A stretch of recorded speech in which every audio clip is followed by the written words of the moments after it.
Happy New Year, everyone! To celebrate, here's my review of Wolfenstein: The New Order for PC, Xbox 360, Xbox One, PlayStation 3, and PlayStation 4. This is a first-person shooter and the sequel to the 2009 Wolfenstein reboot. It was developed by MachineGames and published by Bethesda in May of 2014, and if you've never heard of MachineGames, I don't blame you because this was their first release. The team itself was made up of FPS veterans, however, people who worked at Starbreeze Studios on things like the Chronicles of Riddick Escape from Butcher Bay and the 2007 The Darkness. So it's not like a legendary franchise like Wolfenstein was handed off to some no-name developer that had not done anything prior, but at the same time, they definitely had to prove themselves with this one. And according to the majority of people, they certainly did that when the game released and got pretty much universal acclaim from both the major gaming press and the players alike. But they did change up a few things pretty significantly compared to the other Wolfenstein games, and that begs the question of whether or not these changes actually were a positive or a negative or just kind of a middling thing.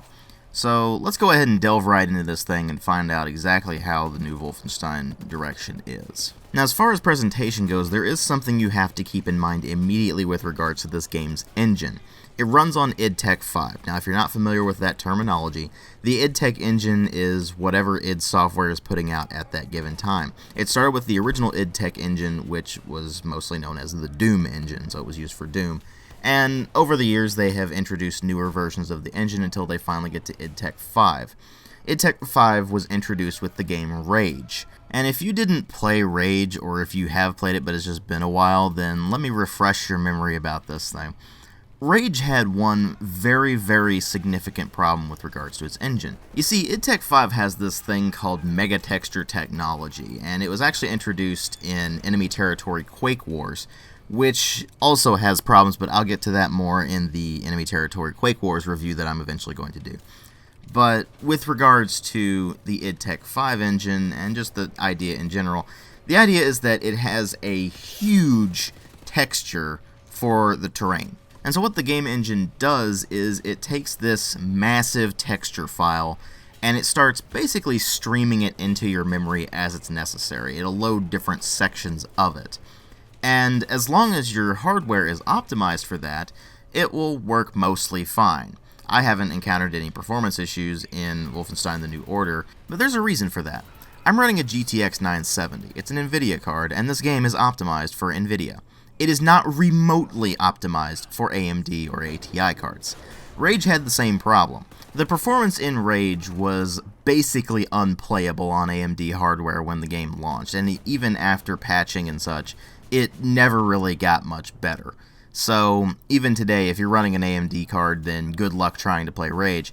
Pretty much the same thing happens with Wolfenstein: The New Order. It's not optimized for AMD, they never bothered to fix that, and as a result, if you're running it on AMD hardware, you're going to have pretty significant performance problems, and it's mostly due to the Mega Texture system. So while all the NVIDIA optimizations make it run pretty much smooth as butter on whatever hardware you throw at it these days, if you are running it on AMD hardware, good luck, your mileage may vary. There are a few tweaks you can do to sort of help with it, but it's not really a true fix.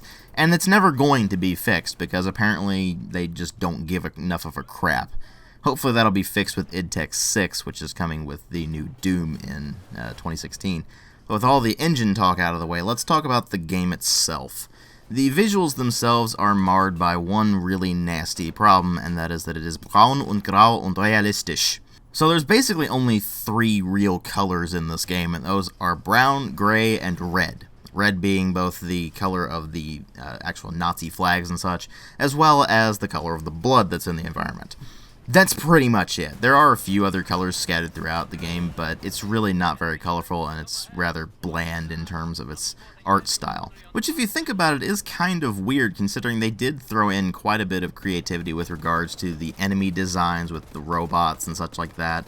The weapons themselves look kind of interesting, but the art style itself just loses its luster after a while when you realize just how incredibly industrial everything is. And industrial has both a positive effect and a negative effect. The positive side of things is that this fits exactly with what a totalitarian regime that is hell-bent on war would actually do. They would industrialize the living hell out of everything, And of course, everything would become brown or gray and not much else, mostly gray. And that's exactly what happens. On the negative side of things, it's really tiring to look at half the time. So it's kind of a mixed bag in terms of its presentation. The actual visual quality is mostly pretty good. There are a few textures here and there that are a bit blurry. They're usually the things like the weapons or things that you go up to up close and you find, oh, that's not that great of a texture. But mostly it works fine. And mostly things are pretty well detailed. The modeling has got tons of detail in it. The animations are nice and smooth. And with regards to the weapon animations, they're really nice and punchy. So when you're firing your guns in this thing, it looks like you're actually firing something that has weight and power behind it, even if that's not exactly what you're seeing on screen necessarily. It also has some pretty decent gore effects, so there's that. So generally speaking, despite the issues with the art style and the color scheme, the visuals themselves are actually rather good. And then you get to the sound design, and this is where things kick off a bit more, because first off, this game has excellent voice acting. The actors all portray their roles very well with a surprising amount of emotion considering what this game is, and they mostly come across as rather believable, even though some of the situations they're in are kind of absurd. But that said, there is an issue with these characters that I will get to more when I get to the actual plot. It's just that the portrayal that the voice actors give is all very, very well done. Then there's the sound effects, most of which are very, very solid. I mean, guns sound nice and punchy for the most part. Some of them sound a bit weaker than others, but it's almost like they're meant to be. For example, the assault rifle doesn't sound like it's a ridiculously powerful weapon. It just kind of sounds like a machine gun. And that's pretty much what you expect. Meanwhile, you get to the more powerful weapons, and they generally sound a bit more powerful. Except for the marksman rifle, it just doesn't really sound all that great. But other than that, pretty much everything fits, and the sound effects themselves are all pretty well done. Then you've got the music, which is really hit or miss. You've got some stuff that is kind of dubstep, and it just... Can we stop that, please? It's obnoxious noise, and it doesn't fit in any video game context at all, so please stop using it. The other stuff that isn't dubstep is mostly fine. I mean, there is a lot of distortion in the soundtrack, and that's because that sort of thing started to come in more in the 60s, and they took a lot of cues from music of the 1960s. But despite being inspired by 60s music, it doesn't really feel like it's truly inspired music. And ultimately, it just kind of fades into the background, and you don't really notice it most of the time. And when you do notice it, it's just kind of bland and uninteresting. Mostly because it's a lot of really, really samey tracks throughout.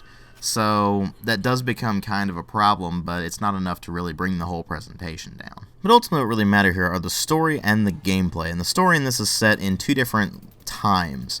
The first of them is in 1946 after the events of the 2009 Wolfenstein reboot.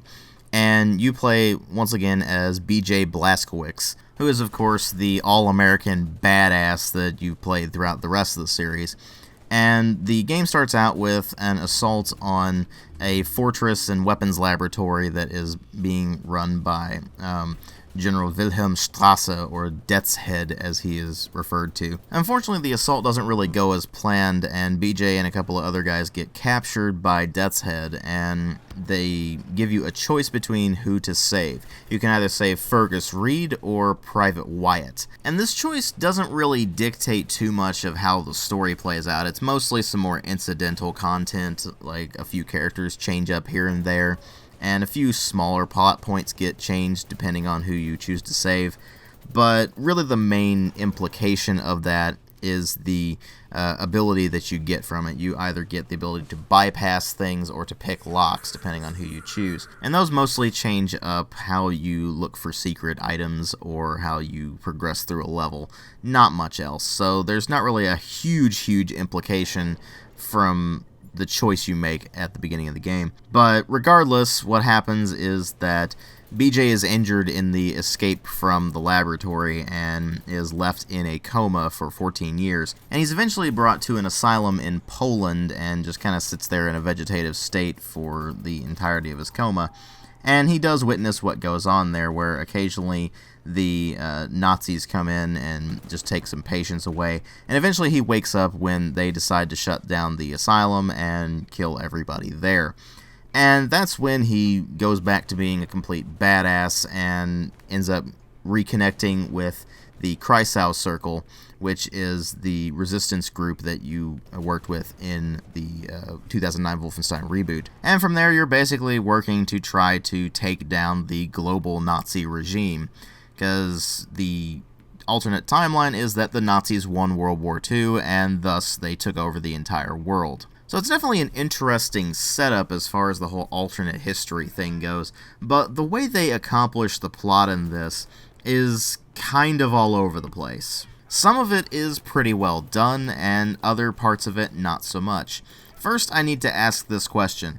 Who thought it was a good idea to take a game as completely and utterly absurd as Wolfenstein and try to make it serious? Because you can only get so emotionally invested in these various characters and their plight when you're playing as a character who can dual-wield pretty much everything, from assault rifles to automatic shotguns and any number of other things, and also when you fight Nazis on the frickin' moon! The game is completely and utterly ridiculous, yet it's constantly trying to bring you back down to earth, trying to bring in these emotional things that just never really work because the game is too ridiculous to care. They especially try to give more character to BJ himself, and they give him a love interest in Anya Oliva, who is the nurse that took care of him in the asylum. And their relationship mostly consists of her just kind of taking care of him in the asylum, then him rescuing her,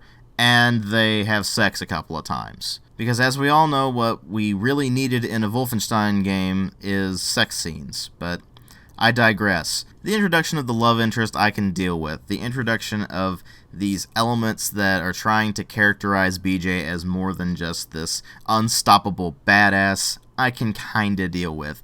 But the thing is, they just feel so incredibly ham-fisted compared to how completely, utterly absurd what you're doing is. You're running around dual-wielding pretty much everything, blasting the living crap out of robots, heavily armed Nazis, you're fighting on the moon, you're dealing with super advanced technology, and it just kinda goes completely against what they're trying to do. Some people really liked that aspect, and I am completely and utterly baffled as to why. You see, the Wolfenstein series is really at its best in terms of its gameplay, not so much its writing, and that is the case here as well. While they have an interesting premise, the actual execution of the game's plot is pretty weak overall, and the characters themselves, while very well portrayed, are just underused for the most part. I mean, they don't really accompany you very much when you're going out and doing a bunch of Nazi stomping, and when they do accompany you, they're just kind of there for background noise and exposition and not much else. And when you go into the more quiet moments in between certain missions, when you're back in the HQ, it doesn't really do all that much to give them all that much character. Most of your interactions with these various characters are over the radio, and they're just giving you directions. And in the case of Anya, the interactions are basically just having sex and talking to her over the radio. There was one particular scene that really sticks out in my mind as feeling completely and utterly contrived, and that was one character's death scene. I'm not going to spoil it for you because it's actually determinate based on which plotline you choose. But the game tries to play up the emotions in the scene by saying that this character sacrifices themselves and so on and so forth, and that they looked at BJ as a friend, when BJ basically never talks to them. And you're supposed to take that seriously. Do you see my problem with this? It's that the writing is inconsistent with what it's trying to accomplish. Don't get me wrong, I've seen it far worse than this, but they could have done it so much better if they were going to actually try to ground you and give you more emotion to deal with. And they could have even played up the ridiculous aspects of this a lot more. Just been like, hey, this game is ridiculous, and we're gonna roll with that. But they didn't. They tried to make it a serious game and a ridiculous game at the same time, and they're constantly at odds with one another. and thus you get a very mixed feeling with regards to the actual plot and the characters. And the plot itself, like I said, it's not particularly great. When you go through it, you're just kind of like, for the most part. And when you finally get to the ending, you're just like, oh, okay, it's over. I guess I can go back and play the alternate timeline. And that's pretty much all you get with Wolfenstein: The New Order. It is a single-player only game. You only get those 2 timelines, and then you're basically done. There's no multiplayer in this thing at all. So the fact that the single player is so spotty in its writing and how consistent it is with that actually becomes a pretty major detriment. Thus, it really falls to the gameplay to bring it up, and this is where other problems come in. But before I get into that, let me first talk about what you're actually going to find on offer here. This is a first-person shooter, and you run around with a wide variety of weapons available to you. You start out with basically nothing but a knife and other knives that you can throw at things, and if you catch an enemy off guard and throw a knife at him, it's an instant kill, so that's pretty cool.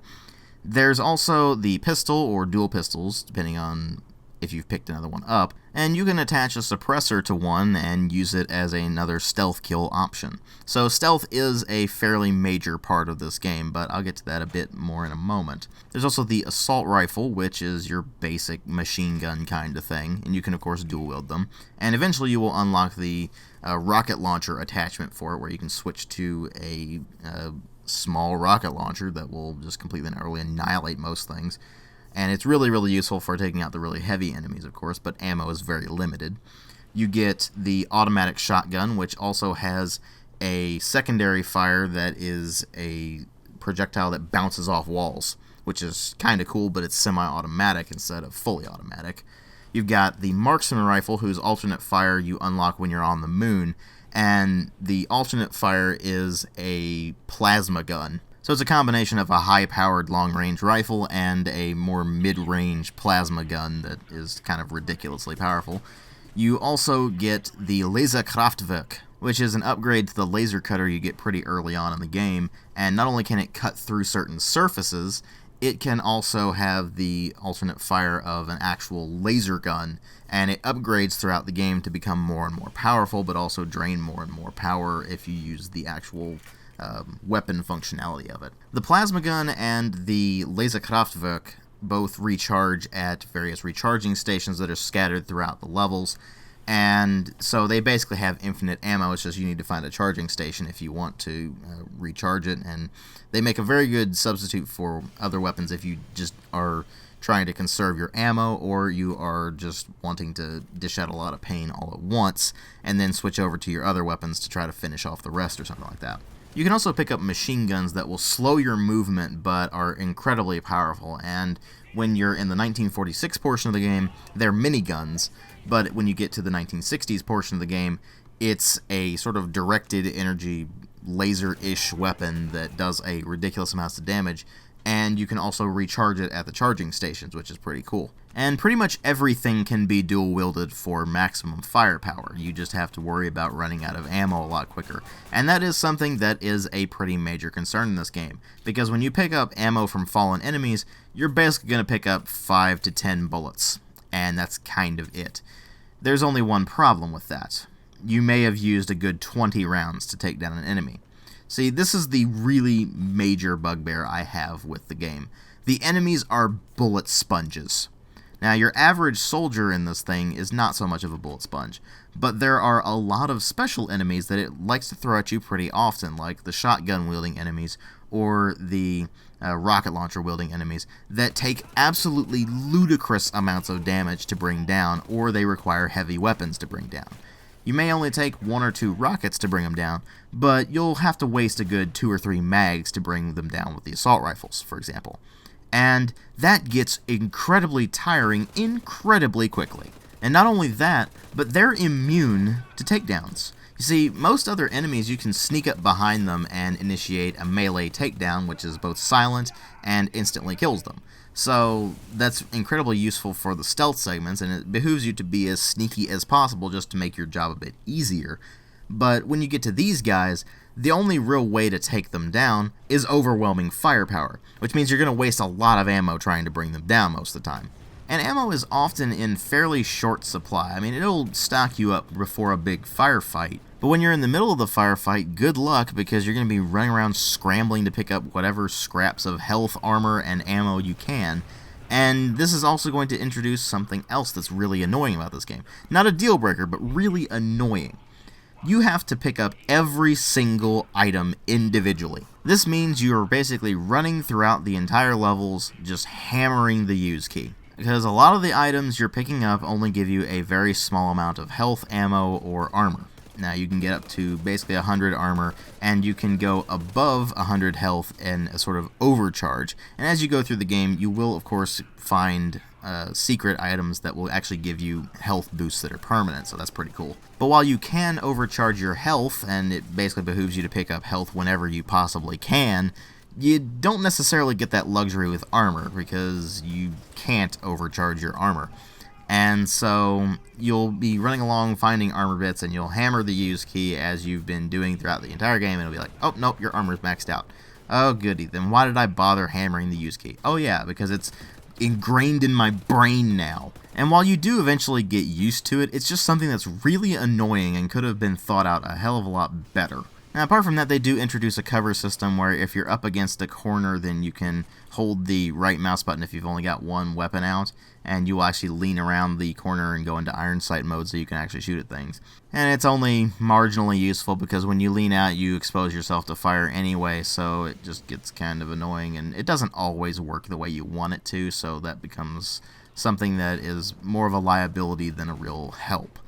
And it really just behooves you to just move around a lot more, even though the enemies have hit scan weapons, so good luck actually dodging anything. And the game ultimately devolves into pretty much what you would expect from any other modern shooter. You duck in and out of cover, you shoot at things, and you are going through a very, very linear game. And while it is a breath of fresh air compared to most other modern FPSs, which are basically just rip-offs of Call of Duty, where in this one you've got basically an infinite inventory, you can dual-wield pretty much everything, you're just kind of a supposedly unstoppable badass, it ultimately devolves into the same kind of gameplay that any other modern shooter does. And that's because you can take so much damage so quickly, and because the game's idea of difficulty is throwing a lot of enemies at you at once, or throwing a lot of the special enemies at once that are all bullet sponges. And so you're having to play this thing far slower than you would want a Wolfenstein game to play. If you've played the original Wolfenstein 3D, or Return to Castle Wolfenstein, which was definitely in the same vein, although it was a more modern interpretation, you know that those games are really fast-paced. They reward exploration. Hell, even the 2009 Wolfenstein reboot rewarded exploration, even if it was a hell of a lot slower than a Wolfenstein game should be. When you get to this one, it's a bit faster than the 2009 Wolfenstein, but not by very much. And it doesn't reward exploration quite as much as the previous games did. You get maybe a piece of gold, which is just a collectible item and doesn't actually have any effect on anything. In the previous games that actually had gold, they actually served a purpose, whether it be for points, which would eventually gain you new lives in the original game, or in the case of Return to Castle Wolfenstein, it would increase your score, and often when you went into these areas to find these different treasures and such, they would have other weapons and ammo and health and armor pickups and such like that. And when you got to Wolfenstein 2009, you would go off and find these things, and they would all give you money and such to use on upgrading your weapons. So there was some use to some degree in the previous Wolfenstein games. In New Order, there's no real benefit to getting the gold, and you don't really give a crap about it, so what you're mostly doing exploration for is the handful of things that are scattered throughout every single level, where you are going to go and try to find this safe to unlock or something like that, and get a health upgrade. And that's pretty much all you're really exploring for. That, or you're trying to find ammo, armor, or health. And so this ultimately doesn't really feel all that much like a Wolfenstein game, not a proper one anyway. It wears the trappings of it, but the essence isn't quite there. It's close. It's about as close as a modern FPS with modern design sensibilities can get. If they went more in the old school direction, it would be a lot better, I imagine. Because this game ultimately feels like it's split between two worlds. On the one hand, you have its old school roots, the original Wolfenstein 3D, Spear of Destiny, Return to Castle Wolfenstein, which was this kind of transitionary game, but it was still fantastic. And then you got the more modern sensibilities that the actual developers themselves are used to. And while the modern stuff is mostly fairly well executed, when you get to the old school sensibilities that they tried to throw in there, it feels more like they tried to do it as a sort of olive branch to old school Wolfenstein fans, rather than actually trying to take the best of the old school design and merge it with the best of modern FPS design. Because while modern FPSs have become incredibly stagnant in the sea of modern military FPSs that are all trying to emulate Call of Duty and such, they do have some things that they do fairly well. It's just that it's become a hell of a lot harder to recognize that stuff when we've been so inundated with crappy first-person shooters over the past several years. And when something like this comes along, yes, it's a bit refreshing, but when you come down to it, Wolfenstein: The New Order really isn't that great of an FPS. It has its moments, don't get me wrong. I mean, playing through the modernized version of E1M1 from Wolfenstein 3D was actually pretty cool, and I'll show you a clip of that right here. But that was just a nostalgic throwback, and the vast majority of Wolfenstein: The New Order, I was just kind of bored. The actual plot just isn't very engrossing at all. The characters themselves are underutilized and really underdeveloped.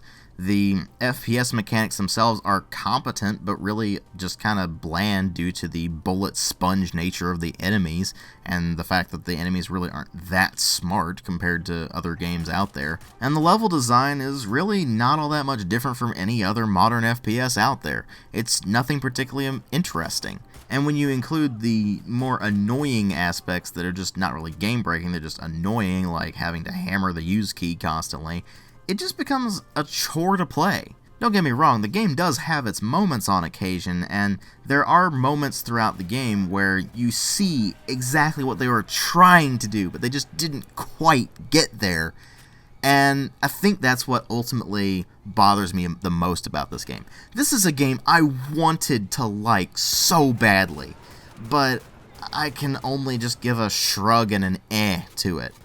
It's a decent enough FPS. If you get it on sale, it would be worth playing. But all those people claiming it was Game of the Year 2014 or FPS of the Year 2014, I have a really, really hard time seeing that. Again, it's an okay game. It's just I desperately wanted to like it more. I'm a Wolfenstein fan. I haven't had a great Wolfenstein game since 2001. But you know what? At least this is a hell of a lot better than that 2009 reboot. As far as my final summary of this thing goes, I have a really hard time deciding between whether I wanted to give this thing a 3 or a 3.5. On the one hand, there was so much wrong with it that I felt like it deserves a 3 out of 5. On the other hand, the moments where it was really entertaining made me want to give it a 3.5. But I have to go with what I experienced more. And what I experienced more was just a general sense of boredom and tedium. And that ultimately brings it down to a 3 out of 5. It is a competent FPS, and if you can get it on sale, it would be worth playing, if you're an FPS fan. But I'm just utterly baffled as to why people seem to think it's an amazing game. It was okay, I got my money's worth I guess, but this was an example of one of those weird kinds of games where I liked it less the more I played it. But your mileage may vary. Thanks for watching.